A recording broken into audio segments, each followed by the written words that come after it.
What is up, YouTube and all my fish keeping friends? How's everybody doing out there in Fish Tank Land? Today I want to share with you some really awesome fish that I just got in. They're Fundulopanchax Gardneri. Don't go anywhere.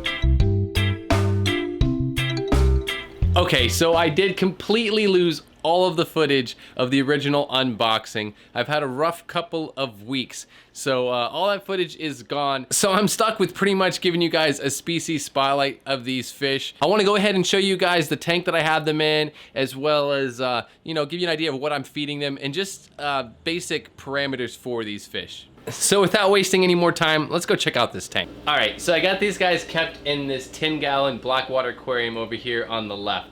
And I actually just ordered a breeding pair of the Fundulopanchax Gardneri Killifish. And he sent me a second pair as well. I didn't have another tank for that second pair, so I went ahead and put them both into this tank. There's plenty of cover, there's plenty of leaf litter and places for them to kind of hide out and get away from each other as well. So I'm just really stoked because this tank was actually set up for a pair of wild betta fish, and I wanted to let it cycle for a while. It's had about 2.5 months to cycle before these killifish went in here, and I think this is a perfect home for them. I'm just gonna have to make another Blackwater tank for the wild betta fish that I have coming in. So as you can see, this aquarium has a lot of leaf litter in it.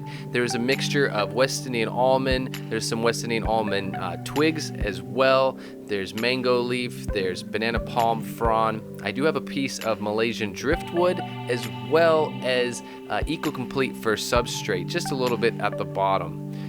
For the plants, I'm just trying to keep the plants really simple. Low light plants, I have Anubias Nano Petite, as well as there's a couple of Bucephalandra in there as well. The Fundulopanchax Gardneri Killifish is native to the Cross River systems of southern Nigeria and Cameroon. In the wild, this species is really a micro predator, so it's feeding on lots of different small, like microscopic crustaceans, as well as worms and insect larvae, like mosquito larvae, as well as different microorganisms, infusoria, different zooplankton and protozoas, things like that.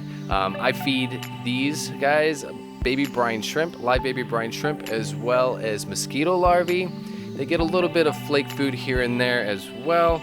And I'm looking into getting some bloodworms and some other stuff like that if I can. The Gardneri Killifish is really a pretty robust, pretty hardy killifish. There's lots of different ways that you can actually breed these killifish. But I definitely would not recommend this fish to be a community fish. To me, I would just keep these guys in more of like a species tank. So in regards to breeding, the Gardneri Killifish is kind of a semi-annual breeder. So there's lots of different methods that you can go about to curate the eggs and to breed this kind of killifish.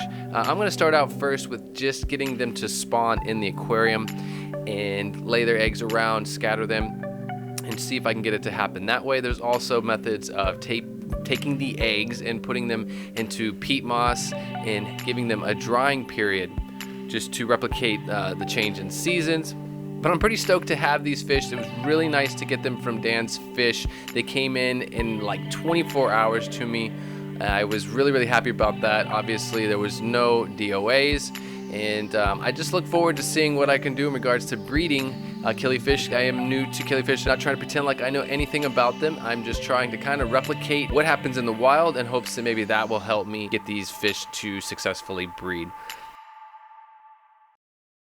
These fish seem to be really enjoying themselves in this aquarium.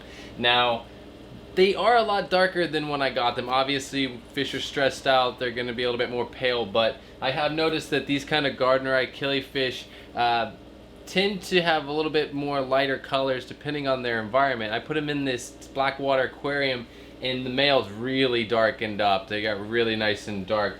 So you don't see the reds and the blues so strongly in the tannins, but to me that's not what it's all about. I want them to be healthy in their natural environment, looking nice and dark colored. Like, just gonna give them some time, and I'll keep you guys posted and let you know where we get with trying to breed these guys. I have to be honest, I'm just really intrigued by these fish, as well as things like wild betta fish. It just blows my mind, you know, fish that can manage to survive through seasons and a little drying up puddle of water in the middle of a jungle. It's pretty awesome to me. So I'm definitely gonna keep you guys posted on these killifish and let you know how it goes in regards to trying to breed them.